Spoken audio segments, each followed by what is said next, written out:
All right, Kurt, Max, this is kind of you guys' time. The Minnesota offseason moves. I'm curious what you guys think. Let's start with like the highlights of the offseason for you guys personally. Kurt, we'll start with you. What's been like the highlight of the Minnesota offseason so far? You had some transfer portal additions, things like that. Recruiting is obviously starting for 2025. The signing day is tomorrow for 2024. What are some of your highlights of the offseason so far, Kurt? Yeah. Well, got to start with the coordinator as far as highlights go.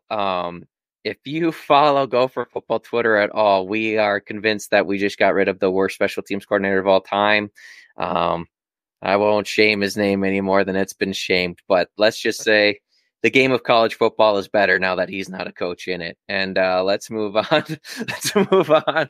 So there we hired, I don't even know much about Bob Ligashesky. He's got a lot of experience coaching special teams both in the NFL and at Syracuse. I know I saw some people say that Syracuse fans weren't like that upset that he left or moved on or whatever, but you can't be worse than what we had. So that getting a new special teams coordinator, that's highlight number one for me. And then definitely didn't want to lose Joe Rossi at all, but getting to replace him with Corey Hetherman, linebacker coach out of Rutgers. I forgot who tweeted it, but one of the things they brought up about Corey was one of our Rutgers friends through Big Banner. I just don't remember which one tweeted it out, but talked about how much he improved their linebackers while his time there and making them from a weakness to the strength on the defense. I feel like if you were to nitpick Rossi's defense while he was here would be the linebacker play overall. It was probably always the weak link. So bringing someone in that could maybe improve that position specifically, and then, hopefully build within the same scheme that PJ likes to run. I got to go with the coordinator hire just so far as the highlights. Excellent. Yeah, no, I made a joke when they hired the Rutgers linebacker coach. I was like, Minnesota and Rutgers are just wheeling It's and dealing at it's a this point. thing. Yeah, they're just like a mirror looking at each other right now as far as players and coaches going back and forth. So yeah, it's Yeah, interesting. yeah. It's funny. Max, what have been your highlights of the offseason so far? Yeah, the biggest news for Gopher football was that we're losing our quarterback. He was transferring, who actually transferred then to Rutgers. But getting Max Brosmer in from New Hampshire, he was one of the top FCS quarterbacks, and we'll have to see how he can perform. But it is exciting to get one of the a name that you see on a top 10 list of transfer quarterbacks coming in. And then also a freshman quarterback, Drake Lindsay, out of Arkansas. And I think he was just a shade under a 4-star recruit. So, the new quarterback room will be interesting to see how that pans out. I'm hoping we can still get another transfer quarterback just as a depth backup in case of emergency. But, for now, I'm excited about Brosmer. And then some of the recruits coming in too. It's nice to see some 4-stars in the trenches. There's 2 4-star offensive linemen and even a 4-star defensive lineman too. And they're all kind of coming from the, Wisconsin. I think one's from North Dakota and even Kansas. So Mm. getting kind of those top state recruits from the surrounding areas, and then also the number 1 recruit in Minnesota, and a top 5, I think, safety recruit in Coy Parrish. He comes from way up north in Esco, Minnesota, which, if you don't know where that is, it's essentially Canada. But I know he was an All-American in high school. He performed very well in I think it was the All-American, the Yeah, Army, whatever it's called, defensive game. MVP. Yeah. And he's a guy too that he's a safety, but I think he can return kicks. He played basically every position on the field. So, from a star-studded recruiting standpoint, we haven't had a guy like that come in a long time. So, and just happy that he actually stayed committed to the Gophers too. There was some rumors that he could have gone to Ohio State Ohio too, State but made a pretty late push, and they were pushing for him pretty hard. He did take a visit, and yeah, he yeah. stayed. So yeah, he'll be here for at least a year. We'll see. Yeah, exactly. I mean, that's impressive though. When Ohio State comes for somebody and wants to go after him and to have the commitment. I know they did that with a Purdue guy as well. I can't remember it, and he stayed committed. So, that's really really impressive. I think Ohio State is satisfied with getting Caleb Downs, so I think Oh they'll be yeah, okay. But but I don't know still, how they're going to recover. right. But they seem to be okay. I do have a couple questions, but I want to get to you guys' thoughts on the other side of it. Max, we'll start with you first since we started with Kurt last time. What has been some things this offseason that might have given you some concern for the future, or maybe you're just not too happy about? You would like to see the team go in a different direction so far this offseason? Yeah, like Kurt touched on, I mean, losing Joe Rossi is huge just because he's been with the program. He's been with PJ his whole career, I'm pretty sure, at least in the, when he's been with Power 5 football. So coming from on the defensive side of the ball, I wish we would have a little bit more.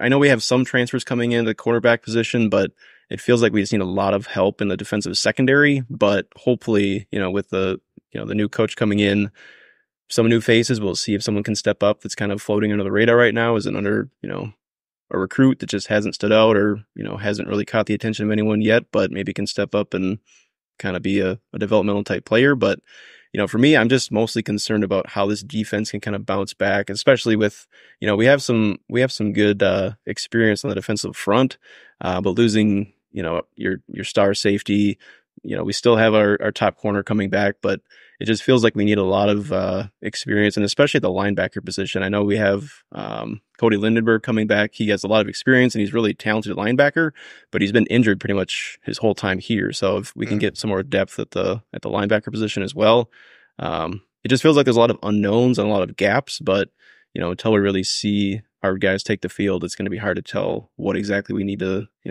improve at. Interesting. Kurt, your thoughts on the concerns this offseason? Yeah, Max mentioned him as a highlight, and it is. We got a talented guy in Max Brosmer for quarterback, but last year we were stuck with only 2 scholarship quarterbacks on the roster, and we're looking at that currently right now. I know there's still that spring portal window, and I feel like maybe Gopher fans are just assuming we'll get somebody, but we've had quarterbacks committed. We had a guy out of Fresno who played like 50-50 starting back up at Fresno to come in and be kind of like that filler guy between the freshmen we like, Drake Lindsay, and Max Brosmer's only got 1 year left to maybe compete for that first year, if not be another solid backup for Drake when he takes over the job, or you would hope he would anyway. But he decommitted and went to play FCS. These college quarterbacks, they like to go where they can play right away or have a better chance at playing instantly and being the guy. So I don't think it's as easy as some fans believe it is to just snag another scholarship quarterback and bring him in, knowing he's probably, you pretty much promised Max Brosmer to be the guy this year. So you're not going to bring in a guy and be like, yeah, it's an open competition.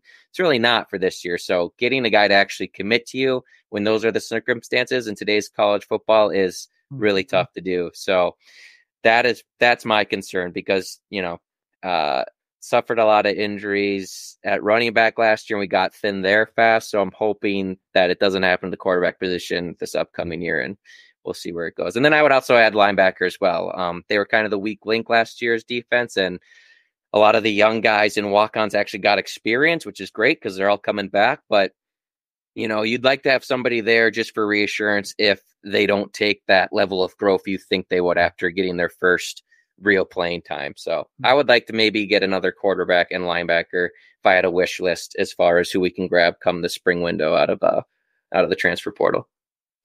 Interesting. Very interesting.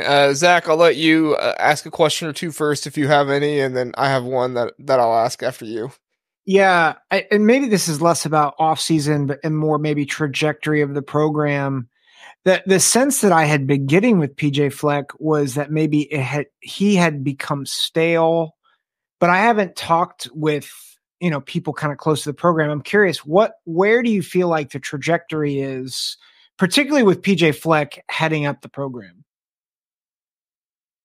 Yeah, I think this is the most interesting offseason PJ's had, and just like it's the most intriguing offseason, maybe I should say, just because of all the changes around him. He's losing his defensive coordinator, like we said, who he's had been rock solid. Rossi had us in the top 10 scoring defenses, not last year, but I think before that it was like 3 straight full seasons we were in there. Maybe it was only 2, but still. And PJ's not a defensive guy, so he really relies on his coordinator. So that's a big thing going on. Ethan Kaliakmanis was like his guy. Like, he was supposed to be like the future of this offense, and throwing it all over with him was supposed to be the future. Well, his first full year as the starter didn't go well, so he booted him to the side, and he brought in basically a whole new quarterback room.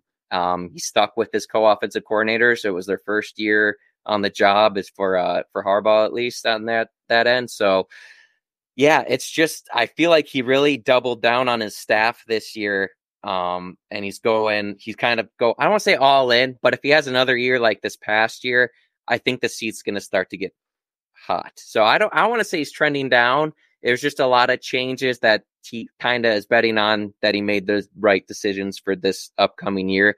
And if it fails, it's going to look kind of tough for him. Very interesting. Was that your only question, Zach, or did you have another one? Well, I think you answered my question about Kaliak Manis, but any other insight aside from just it didn't work out? Well, Max, maybe I'll let Max jump in on this one first. Nothing. I don't think there's really anything official, at least that I know 100% or anything that's come out, but all the signs basically said that, whether PJ sat him down and told him you're not the guy, or Ethan wasn't going to be the starter in the bowl game. And that was a pretty telling sign that, next year it's an open competition. And then he pretty quickly was in the portal. So it seemed like Ethan wanted to be in a position where he could start and compete. But he didn't want to really have to compete at Minnesota, where he thought he was already, the top dog. Yeah. Who was going to be the starter for the bowl game? Well, I think they were just opening it up to like anything's on the table for the bowl game. He more than likely, okay. Right. He more than likely probably could have won the job again and started, but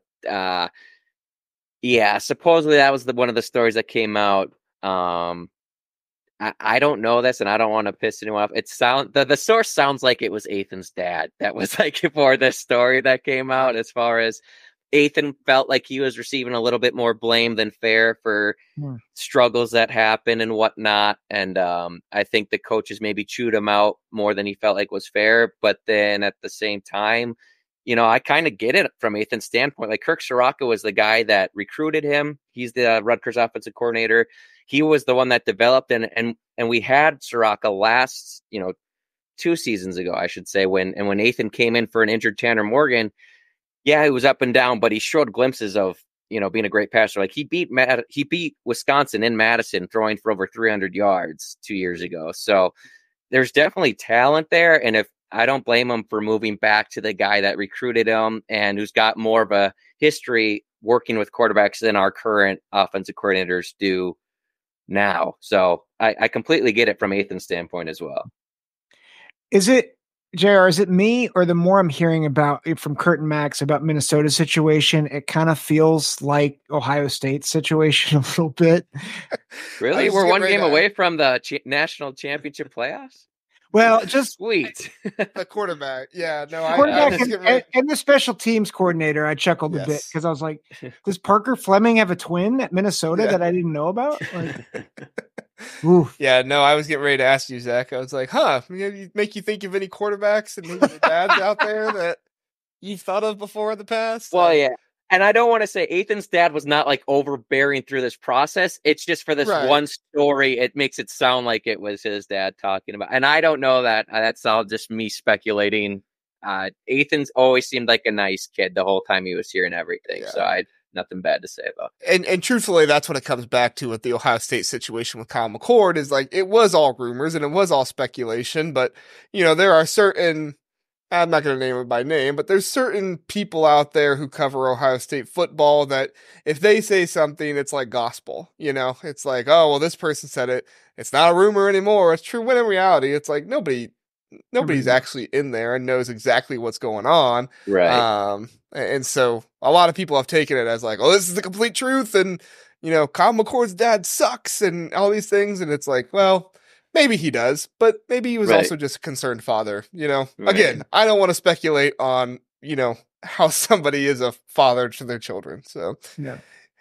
Thanks for listening to the Big Ten Huddle. Please do like and subscribe. We appreciate that. If this was your first time listening, we are the Big Ten Huddle. We cover all things Big Ten football and basketball. We have a long episode every Sunday, Tuesday, and Wednesday night, all at 9 o'clock. So come in, check us out. Get in the chat. Let us know what you're thinking. We would love to have you join us and learn more about the Big Ten.